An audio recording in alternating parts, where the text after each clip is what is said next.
Adik-adik dipersilakan berdiri, kita menyanyikan bersama lagu wajib SMTPI GPM.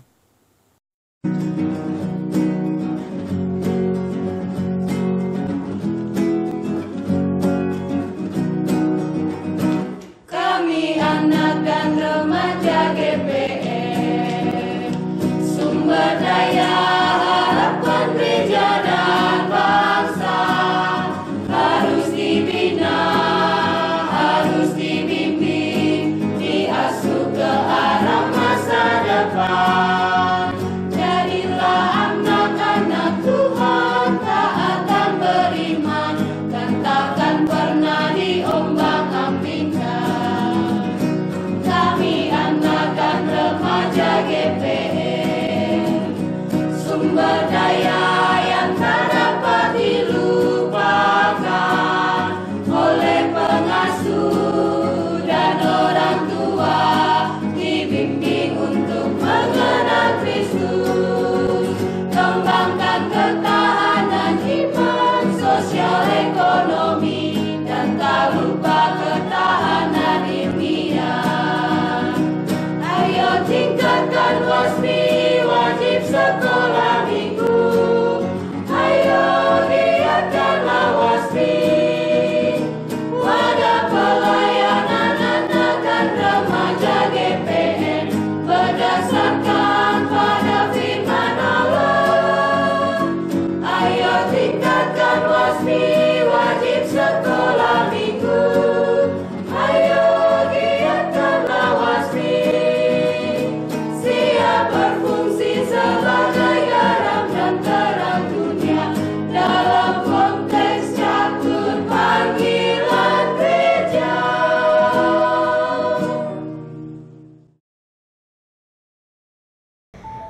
Berfirmanlah Allah, baiklah kita menjadikan manusia menurut gambar dan rupa kita, supaya mereka dapat melihat dan merawat ikan-ikan di laut, burung-burung di udara, ternak, seluruh bumi, dan atas segala binatang melata yang merayap di bumi. Ketika itulah Tuhan Allah membentuk manusia itu dari debu tanah dan menghembuskan nafas hidup ke dalam hidungnya. Dan akhirnya manusia itu menjadi makhluk yang hidup, dan manusia itu namanya Adam. Tuhan Allah membawa Adam dan menempatkannya ke dalam Taman Eden, supaya Adam dapat menjaga dan memelihara taman itu. Tuhan Allah berfirman, tidak baik kalau manusia itu hidup sendiri saja. Aku akan menjadikan penolong baginya yang sama seperti dia. Lalu Tuhan Allah membuat manusia itu tidur nyenyak. Ketika ia tidur, Tuhan Allah mengambil salah satu rusuk daripadanya, lalu menutup tempat itu dengan daging. Dan dari rusuk yang diambil Tuhan Allah dari manusia itu, dan Tuhan Allah menciptakan seorang perempuan, dan perempuan itu namanya Hawa. Allah kemudian memberkati mereka, dan Allah sangat mengasihi Adam dan Hawa. Siapa? Kami manusia pertama yang diciptakan oleh Allah. Nama saya Adam. Nama saya Hawa. Kalian berdua sedang apa di sini? Kami mau mulai ibadah sekolah minggu. Astaga, kita belum menyapa adik-adik di rumah. Hai adik-adik. Apa kabar adik-adik di rumah? Pasti pada sehat dan baik-baik saja kan? Pastinya Usitaya, adik-adik di rumah adalah adik-adik yang sehat dan luar biasa. Dan selalu ada sukacita, ui. Ya adik-adik, mari kita semua bangkit berdiri, lalu kita menyanyikan lagu Allahku besar dan perkasa dan lagu Yesus pokok.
Oke adik-adik, sekarang kita akan memulai kegiatan sekolah minggu kita.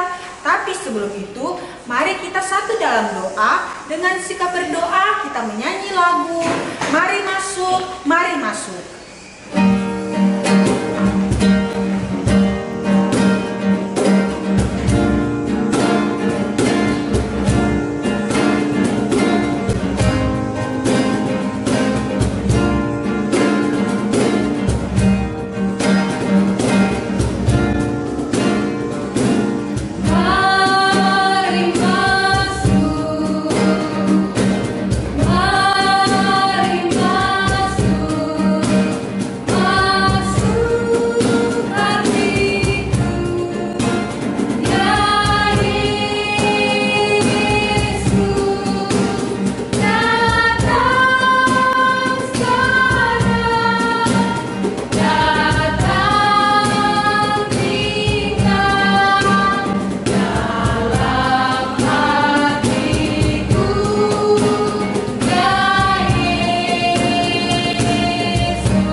Bapa kami yang di surga, Bapa yang kami puji melalui anak Tuhan Yesus Kristus.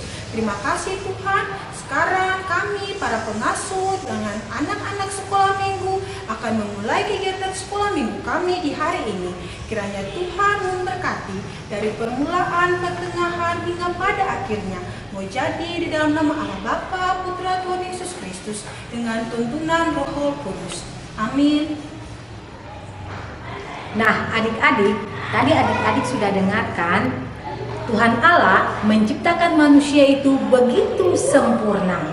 Manusia memiliki tangan, memiliki kaki, memiliki mata, memiliki hidung, juga memiliki mulut dan beberapa bagian tubuh yang lainnya. Sehingga manusia dikatakan sebagai makhluk sempurna. Saya mau tanya untuk adik Romel dan adik Leticia. Tangan ini fungsinya untuk apa ya?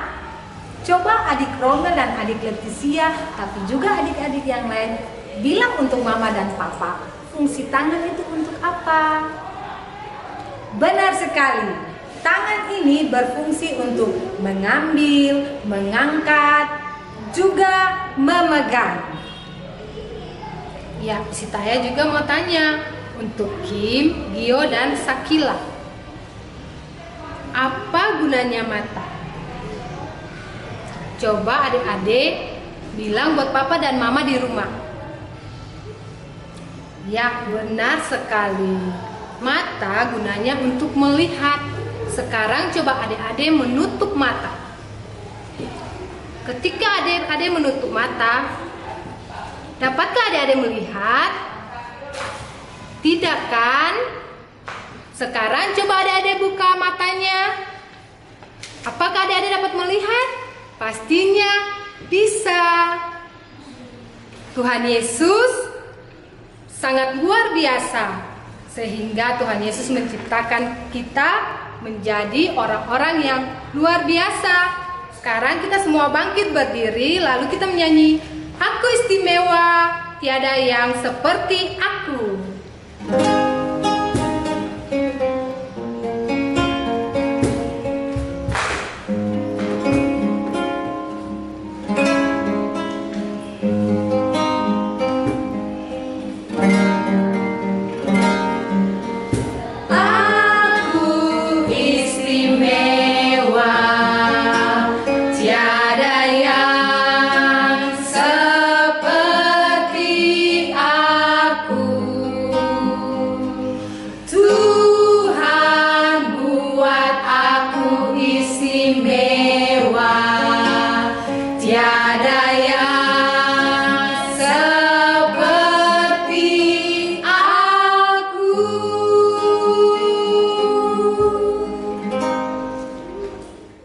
Nah, adik-adik, selain Adam dan Hawa yang Tuhan Allah ciptakan, ada juga orang lain yang Tuhan ciptakan supaya dia dapat menjadi saksi Tuhan di dunia. Nah, saat ini Kata mau dengar cerita tentang tokoh-tokoh Alkitab yang Tuhan Allah ciptakan dan utus untuk menjadi saksi di dunia. Semua duduk yang baik di rumah, lalu Katong dengar cerita. Adik-adik, hari ini kakak pengasuh akan bercerita tentang seorang rasul yang bernama Petrus. Siapa di antara adik-adik yang sudah pernah mendengar tentang Petrus? Nah, adik-adik, Petrus ini bukan seorang dokter yang kaya, tetapi dia seorang murid Yesus yang bertugas memberitakan Injil Kerajaan Allah. Petrus adalah kawan sekerja Allah. Petrus pernah menyembuhkan seorang laki-laki yang lumpuh sejak lahir. Adik-adik tahu kan bagaimana kondisi orang lumpuh? Orang lumpuh itu tidak bisa berjalan dan kemana-mana. Ia harus diusung atau dibopong. Orang lumpuh ini ketika melihat Petrus dan Yohanes datang ke bait Allah, ia langsung meminta sedekah dari mereka. Tetapi Petrus dan Yohanes menjawab bahwa mereka tidak punya apa-apa, emas dan perak. Tetapi mereka punya sesuatu yang berharga bagi orang lumpuh, yakni mereka bisa menyembuhkan orang lumpuh itu hanya dengan nama Tuhan. Tindakan Petrus sebagai kawan sekerja Allah menyaksikan bahwa Petrus dengan kuasa Allah dapat mengangkat si lumpuh dari penderitaannya. Adik-adik, orang ini namanya Yusuf. Yusuf memiliki 12 orang saudara, yaitu Ruben, Simeon, Lewi, Yehuda, Isakar, Sebulon, Dan, Naftali, Gad, Asher, Benjamin, dan seorang saudara perempuan yaitu Dina. Ayah mereka namanya Yakub. Semua anak-anak ini disayangi oleh Yakub. Tetapi ada seorang anak yang lebih disayangi Yakub. Dia adalah Yusuf. Karena Yakub lebih menyayangi Yusuf, maka Simeon dan saudara-saudaranya yang lain tidak senang dengan Yusuf. Mereka tidak suka dengan apa yang dilakukan Yakub terhadap Yusuf. Yakub sangat memanjakan Yusuf dibandingkan dengan anak-anak yang lain. Karena itu, mereka sangat membenci Yusuf, bahkan tidak mau berbicara dengannya. Suatu ketika, saat Simeon dan saudara-saudaranya berada di padang, mereka melihat Yusuf datang menjumpai mereka. Maka mereka pun memulai menyusun rencana untuk membunuhnya. Tetapi Ruben yang masih sayang kepada Yusuf mengusulkan supaya ia jangan dibunuh, tetapi dibuang saja ke dalam sumur yang tidak berair. Dan ketika Yusuf sudah ada bersama mereka, maka mereka pun membuangnya ke dalam sumur. Beberapa saat setelah mereka membuangnya ke dalam sumur, mereka melihat ada orang Ismail yang menuju ke arah mereka. Mereka pun mengangkatnya kembali dari dalam sumur dan menjualnya kepada orang Ismail itu. Ismail ini pun membawa Yusuf ke Mesir. Sejak saat itu Yusuf tinggal di Mesir, jauh dari ayah dan saudara-saudaranya. Yusuf tidak dapat berkumpul dengan mereka lagi. Di Mesir, Yusuf kemudian dijual lagi oleh orang Ismail itu kepada Potifar, seorang pegawai istana Firaun. Namun ia tidak bernasib mujur. Ia difitnah oleh istri Potifar dan dijebloskan ke dalam penjara. Di dalam penjara, Yusuf selalu berlaku baik. Ia suka membantu orang lain dan ia juga dapat mengartikan mimpi. Karena ia baik dan dapat mengartikan mimpi itulah, maka ia dipercayakan untuk mengartikan mimpi Firaun. Karena berhasil mengartikan mimpi Firaun, akhirnya Yusuf menjadi orang nomor 2 sesudah Firaun di Mesir. Firaun memberi kepercayaan kepada Yusuf untuk mengatur segala keperluan bangsa Mesir itu, supaya mereka tidak kelaparan. Ketika 7 tahun kelaparan itu tiba, di bawah kepemimpinan Yusuf sebagai Perdana Menteri, Mesir ada banyak makanan yang tersedia, sehingga orang-orang Mesir tidak merasa kekurangan. Bahkan karena banyak makanan yang tersedia di Mesir, maka banyak orang juga datang ke sana untuk membeli makanan. Anak-anak Yakub juga datang ke Mesir untuk mencari bahan makanan. Yusuf bertemu dan mengenal mereka sebagai saudara-saudaranya, tetapi mereka tidak mengenal Yusuf. Sekalipun mereka sudah menjual Yusuf kepada orang Ismail sampai ia ada di Mesir, namun tidak sedikit pun Yusuf membenci mereka, melainkan Yusuf tetap sayang pada mereka. Setiap kali mereka datang ke Mesir untuk membeli makanan, maka Yusuf selalu memberikan apa yang mereka perlukan. Ketika saudara-saudara Yusuf mengetahui bahwa selama ini yang menolong mereka adalah Yusuf, maka mereka meminta maaf kepada Yusuf, dan Yusuf pun memaafkan mereka. Nah adik-adik, kali ini Uzi Pengasuh mau bercerita tentang seorang perempuan. Pada zaman para hakim, ada seorang laki-laki dari Betlehem Yehuda bernama Elimelek dan istrinya Naomi, serta anak-anaknya Mahlon dan Kilion pergi ke Moab untuk menetap di sana sebagai orang asing. Di sana kedua anaknya itu menikah dengan Rut dan Orpa. Tapi tiba-tiba kejadian sedih terjadi. Ketiga orang laki-laki yaitu Elimelek, Mahlon, dan Kilion meninggal di Moab. Akhirnya Naomi memutuskan untuk kembali ke Betlehem Yehuda. Mendengar hal itu, Rut kemudian berkata kepada Naomi kalau Rut ingin mengikuti Naomi ke Betlehem. Tetapi Naomi tidak mau kalau Rut mengikutinya. Rut tetap mempunyai kemauan keras untuk mengikuti Naomi. Rut berkata, "Aku tidak mau di Moab dan menyembah Allah lain, karena aku sudah mengenal Allah bangsa Israel. Kemana engkau pergi, ke situ jugalah aku pergi. Di mana engkau bermalam, di situlah aku juga bermalam. Bangsamulah bangsaku dan Allahmulah Allahku." Rut kemudian tetap bersama Naomi dan menikah dengan Boas dan mendapatkan seorang anak yang dinamai Obed, ayahnya Isai, ayah Daud. Persahabatan bagai kepompong, mengubah ulat menjadi kupu-kupu. Nah adik-adik, kisah tokoh yang terakhir kali ini tentang dua orang sahabat yang namanya Daud dan Yonatan.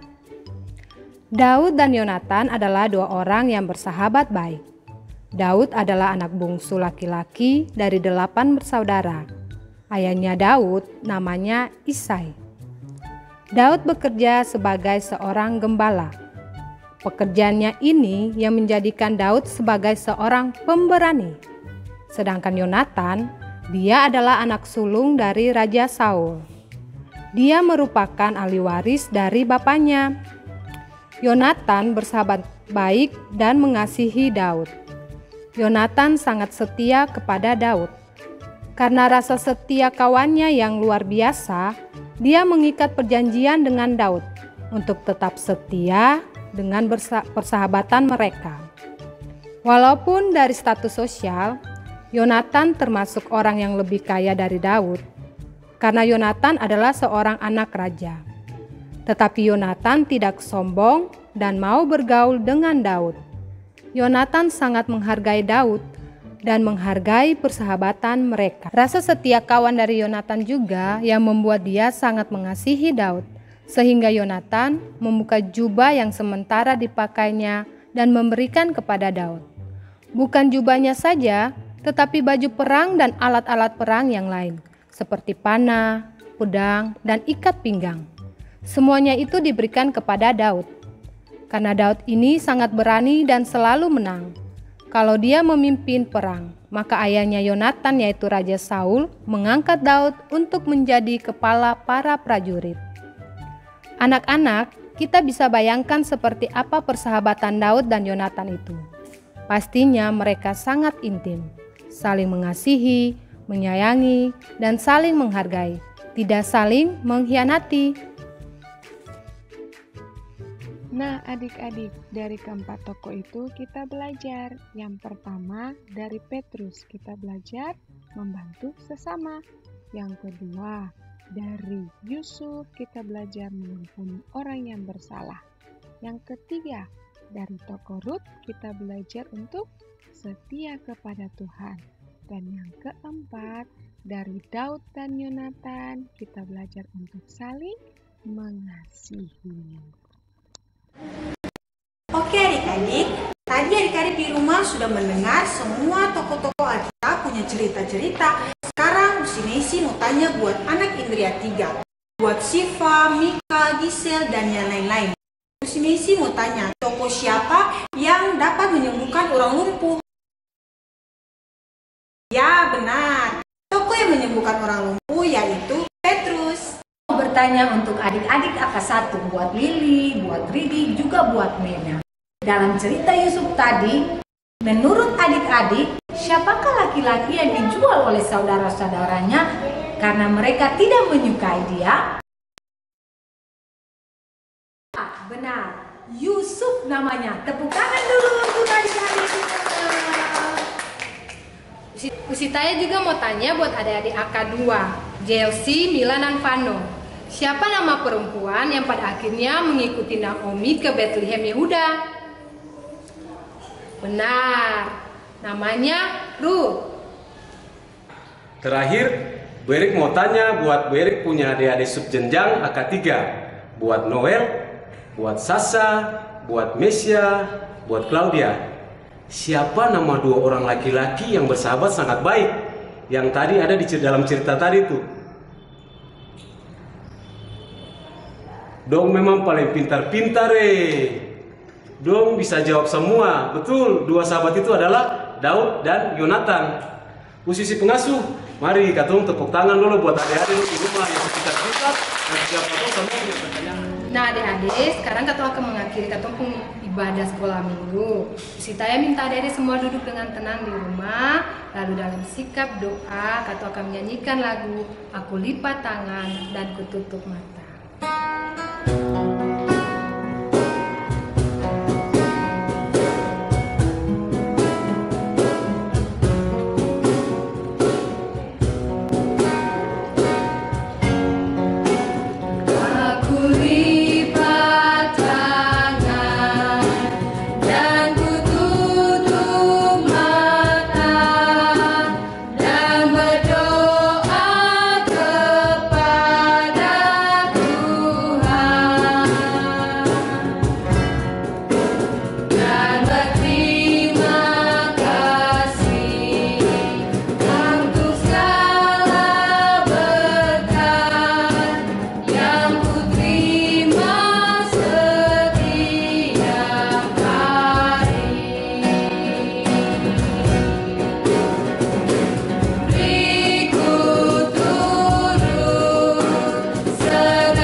Tuhan Yesus yang baik, di siang hari ini Tuhan Yesus, kami selaku anak-anak Tuhan yang ada di rumah, bahkan orang tua, kami datang mengucap syukur dan berterima kasih kepada Engkau Tuhan Yesus, karena Engkau begitu baik, amat baik, sangat baik di dalam seluruh kehidupan kami. Terima kasih karena Engkau selalu menjaga dan melindungi kami melewati hari-hari hidup kami. Ya Tuhan Yesus, kami mengucap syukur walaupun di dalam keadaan pandemi COVID-19 kami tidak dapat berkumpul untuk melakukan ibadah sekolah minggu, tetapi kami ada di rumah dan kami dapat melakukan ibadah sekolah minggu lewat YouTube ini ya Tuhan Yesus. Ya Tuhan Yesus, Engkau mau selalu ada bersama-sama dengan kami, dengan Roh Kudus yang akan menuntun kami, menolong kami untuk mengerti setiap cerita yang dibawakan. Dan biarlah cerita yang dibawakan itu mempunyai arti yang sangat besar di dalam seluruh kehidupan kami, untuk menjadikan kami sebagai saksi-saksi Tuhan di tengah kehidupan kami. kami mengucap syukur dan berterima kasih kepadamu Tuhan Yesus, karena kami boleh mengakhiri pendidikan kami pada ajaran di tahun ini Tuhan, dan kami akan masuk pada ajaran baru Tuhan. Kami yang sudah lulus, kami bersyukur, maupun nantinya kami akan naik kelas. Memang kami belum tahu Tuhan kapan kami akan bersekolah, tapi kami percaya Tuhan akan menolong kami dengan memberikan roh kepintaran bagi kami, mempersiapkan diri kami selalu. Ketika kami di rumah, kami dapat belajar senantiasa. Kami menyerahkan semuanya ke dalam tangan kasih-Mu Tuhan Yesus, dan juga kami mau berdoa bagi orang tua kami dalam setiap pekerjaan yang mereka lakukan apapun itu. Tuhan Yesus mau berkati senantiasa. Tuhan Yesus, kami berdoa juga bagi kondisi pandemi COVID-19 ini Tuhan Yesus. Kami percaya Tuhan Yesus kuasa-Mu lebih besar, dan pada akhirnya Tuhan Yesus akan menyelesaikan pandemi COVID-19 ini. Tuhan Yesus, kami juga mau berdoa bagi para pengasuh kami Tuhan. Biarlah Tuhan Yesus selalu memberikan kekuatan dan kesehatan ekstra bagi mereka, dan biarlah Roh Kudus selalu menolong dan membimbing mereka dalam mempersiapkan setiap materi-materi sekolah minggu yang senantiasa mereka lakukan pada setiap hari minggu. Dan kami percaya nama Tuhan selalu dipuji dan dipermuliakan. Kami menyerahkan seluruh kehidupan kami hanya ke dalam tangan kasih-Mu, dan kami percaya bahwa Engkaulah Allah Tuhan dan Juru Selamat kami yang tidak akan pernah meninggalkan kami.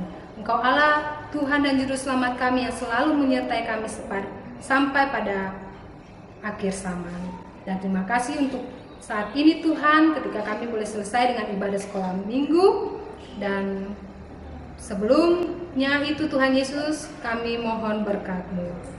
Kasih karunia dan damai sejahtera yang berasal daripada Allah Bapa, dengan cinta kasih daripada Tuhan Yesus, dan dengan perantaraan Roh Allah yang kudus, memberkati, menyertai, memelihara, menaungi akan seluruh kehidupan kami, semua yang punya kami jauh maupun dekat, orang-orang yang mencintai bahkan membenci kami sekalipun, hari ini terus kekal sampai selama-lamanya. Amin.